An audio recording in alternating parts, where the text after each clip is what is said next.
RRB, l'invité du matin. Bonjour Elisabeth Noir. Bonjour Nicolas. Alors on le disait à l'instant, la campagne électorale audiovisuelle se termine à minuit. Ce sont donc les derniers rendez-vous consacrés à la présidentielle avant le premier tour du scrutin sur RRB. Et vous recevez Elisabeth ce matin, la coprésidente du comité de soutien à Valérie Pécresse.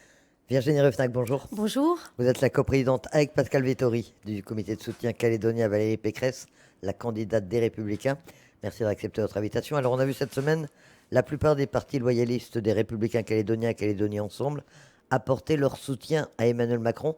Est-ce que vous ne vous sentez pas un peu seul ? Oui, écoutez, c'est un peu une sorte de carnaval, parce que moi, la question que je pose, c'est qu'est-ce qu'ont en commun, par exemple, un Philippe Gomez qui ne se cache plus depuis plusieurs années de défendre une forme d'indépendance association pour la Nouvelle-Calédonie, un Nicolas Metzdorf qui, lui, propose la suppression des provinces, ou encore Sonia Backes qui est plutôt pour le renforcement des provinces. Donc la question que je me pose au travers de ce regroupement, qui finalement ne partage pas grand-chose, c'est quelle est la vision pour la Nouvelle-Calédonie d'Emmanuel Macron ? Alors ce qu'ils ont en commun, en tout cas tous, c'est de parler de gratitude envers le chef de l'État sortant pour tout ce qu'il a fait pour la Nouvelle-Calédonie. Vous partagez pas cette analyse ?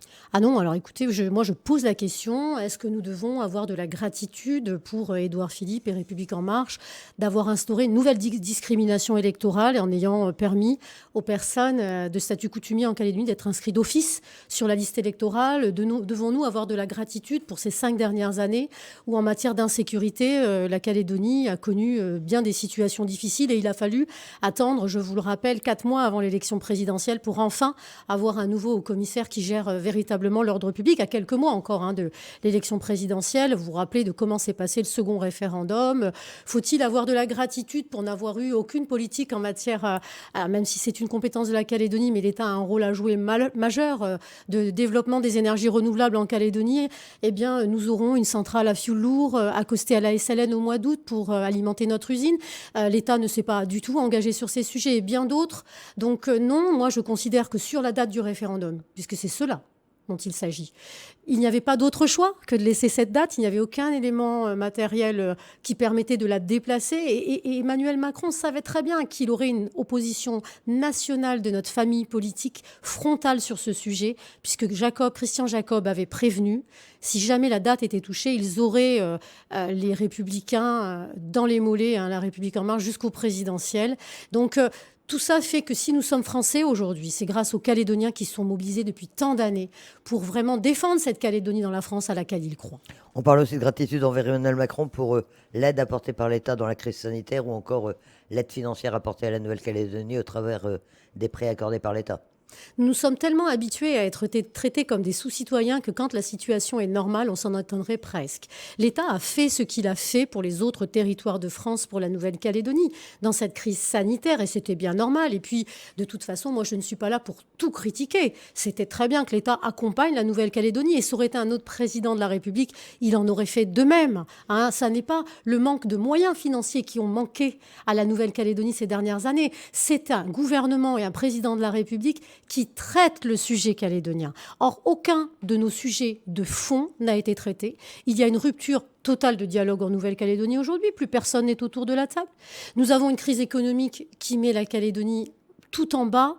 Et nous sommes en très grande difficulté. Eh bien, les sujets de fond n'ont pas été traités. On nous a juste laissé aller aux 3 référendums. Et c'est ça qui est triste. Et en même temps, ce bilan d'Emmanuel Macron en Nouvelle-Calédonie, eh bien, factuellement, on ne peut pas y échapper. On est obligé de le regarder en face. Alors en attendant, quelles sont les raisons de soutenir Valérie Pécresse ? Et peut-être au niveau national, parce que c'est quand même une élection présidentielle. Bien sûr, nous avons une candidate, elle, qui est très claire sur l'avenir institutionnel, contrairement effectivement à Emmanuel Macron, avec une multitude de soutiens qui pensent différemment et dont on se demande donc quelle est sa ligne. Elle veut une plus grande efficacité institutionnelle. C'est une femme de l'action. C'est pas une femme du verbe, c'est une femme de l'action. Cette plus grande efficacité institutionnelle, ça passe pour elle par le fait de revoir un petit peu nos compétences en Nouvelle-Calédonie notamment, et de confier à des collectivités qui sont de grande proximité, donc en capacité de régler vraiment les problèmes des gens, bien d'avoir peut-être plus de prérogatives. Et je pense notamment aux communes et aux provinces. Valérie Pécresse, c'est quelqu'un qui ne veut pas repousser aux calendes grecques l'avenir de la Nouvelle-Calédonie. Elle considère que nous avons déjà trop attendu ces 30 dernières années et qu'avec les crises du monde, on ne peut plus se permettre d'attendre. Donc elle veut jusqu'à la fin de l'année, à partir de juillet, mettre tous les acteurs politiques, mais aussi les forces vives de la Nouvelle-Calédonie autour de la table et faire en sorte qu'on construise cette solution calédonienne au sein de la République française que les Calédoniens méritent et qu'ils attendent depuis très nombreuses années. Vous savez, il y a aussi évidemment la réouverture du corps électoral qui est un élément important pour elle. Elle considère que on ne peut pas se passer des potentiels humains en Nouvelle-Calédonie, on est très petits. Et puis les hommes et les femmes et les enfants nés en Nouvelle-Calédonie qui construisent ce territoire eh bien, doivent se sentir y appartenir. Et voilà, il y a encore plein d'autres choses, mais on aura l'occasion de le développer. Et parmi les soutiens du président sortant, il y a aussi Sébastien Lecornu qui s'est exprimé hier matin sur votre antenne. Il vous reproche, à vous et à Thierry Sonta, de vous être déclaré candidat aux législatives. Pour lui, ça veut dire, je le cite, que vous faites peu de cas de la victoire de Valérie Pécresse à l'élection présidentielle. Et il trouve étonnant que vous ayez choisi d'enjamber les élections présidentielles. C'est une attaque qui vous a étonné ou non? Écoutez, je ne veux surtout pas être désagréable, mais je voudrais dire quand même que Sébastien Lecornu doit revoir ses cours de droit.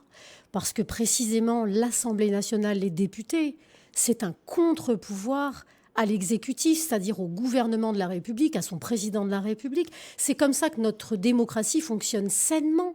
Donc pour Thierry Sonta et moi-même, c'était délibéré d'annoncer nos candidatures avant l'élection présidentielle. Et c'était assumé avec notre famille politique et avec Valérie Pécresse qui nous soutient. C'est-à-dire que la volonté était de dire les députés de la Nouvelle-Calédonie, ils défendront coûte que coûte la Nouvelle-Calédonie d'abord, et même contre l'État, quel que soit cet État et quel que soit le président de la République, si les choix qui sont faits ne vont pas dans le sens de l'intérêt des Calédoniens. Vous savez, Elisabeth, je vais vous dire, en Nouvelle-Calédonie, et particulièrement chez nous, la voix des non-indépendantistes, elle ne doit pas se confondre avec la voix de l'État.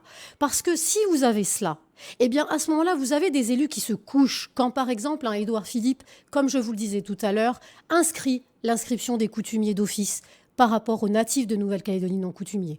Se couche quand la question du référendum n'est pas satisfaisante, parce que la pleine souveraineté, personne n'y comprend rien, et que ça favorise, d'une certaine façon, le oui plutôt que le non. Eh bien, nous, si les Calédoniens nous font confiance, Thierry Sonta et moi-même, nous défendrons d'abord et avant tout la Nouvelle-Calédonie, et même contre notre famille politique. Et donc, nous avons voulu montrer que ces candidatures, eh bien, elles ne dépendaient pas de la présidentielle.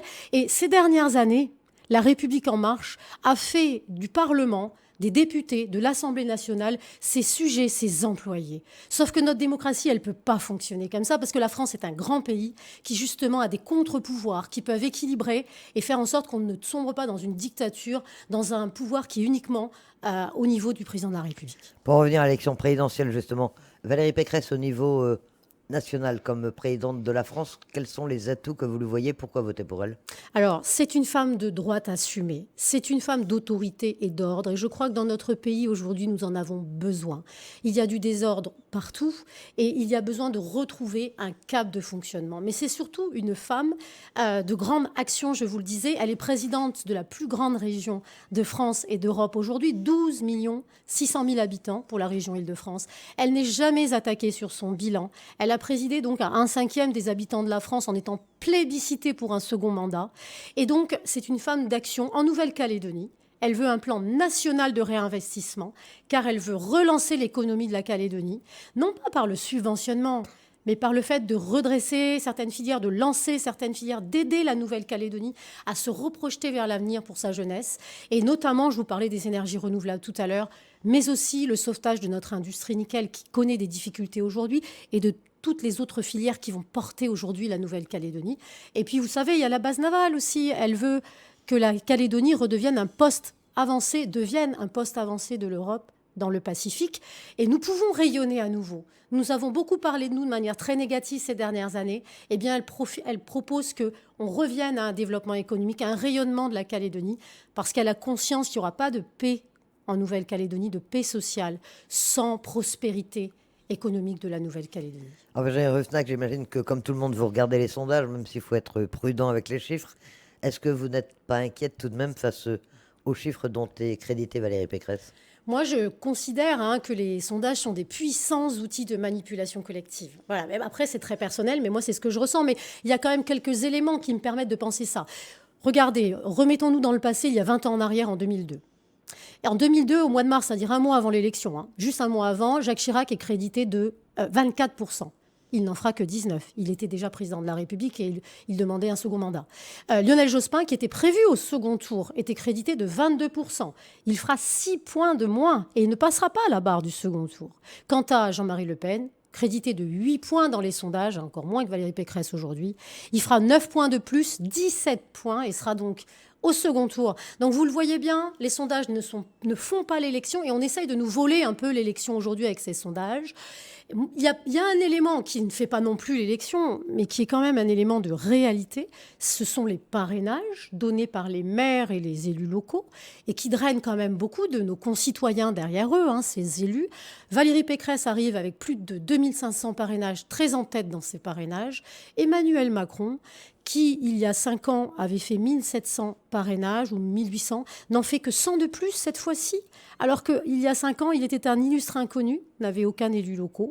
Eh bien, il en fait à peine 100 de plus avec un grand nombre de parlementaires aujourd'hui. Ça ne fait pas l'élection, les parrainages, mais ça montre que notre candidate est la candidate des territoires, qu'elle saura écouter les territoires et construire des solutions qui leur sont adaptées. Je crois qu'en Nouvelle-Calédonie, nous avons besoin de ça, qu'elle trouve avec nous une vraie solution calédonienne qui nous ressemble. Et c'est l'objectif de cette élection. Ça s'est passé comment, cette campagne en Nouvelle-Calédonie? Vous avez réussi à susciter l'intérêt? Vous avez l'impression que les Calédoniens sont intéressés par cette élection? On parle d'une forte abstention pour ce premier tour. Nous avons eu beaucoup de réunions de proximité, presque tous les soirs pendant une certaine durée. Nous avons fait ce grand meeting avec près de 300 personnes, à laquelle Florence Portelli, qui est la seule représentante nationale d'un candidat à être venu en Nouvelle-Calédonie pour faire campagne, a participé. Nous avons eu des échanges très intéressants avec les Calédoniens. On sentait qu'ils avaient besoin de parler, surtout de la Calédonie, de son avenir. C'est sûr qu'ici, nous, en Nouvelle-Calédonie, à 17-18 000 kilomètres de la métropole, cette élection est un petit peu lointaine, mais nous avons essayé de faire comprendre aux Calédoniens qu'elle était très importante, parce qu'en Calédonie, notre avenir a toujours été tripartite. Les non-indépendantistes, les indépendantistes et l'État. Donc l'État, ça sera le prochain président de la République. Et je crois que par rapport à l'attentisme, à une forme d'abandon que nous avons vécu quand même ces dernières années, et encore une fois, faire un chèque, c'est une façon aussi de ne pas traiter les problèmes. Nous, ce que nous voulons aujourd'hui, c'est pas de l'assistanat, c'est que nos problèmes soient traités, que l'on nous projette vers notre avenir et que nous puissions travailler à une nouvelle solution pour la jeunesse. Eh bien, très sincèrement, je pense que certains Calédoniens ont compris l'importance et je les incite vraiment, s'ils veulent un changement, à voter dimanche, parce que nous avons le droit de vote. Vous savez, il y en a certains qui ne l'ont pas dans certaines conditions. C'est un droit essentiel, c'est un pouvoir, qu'ils ne se laissent pas voler cette élection et qu'ils choisissent. Virginie Ruffnac, coprésidente du comité de soutien calédonien à Valérie Pécresse. Merci d'avoir accepté notre invitation. Merci.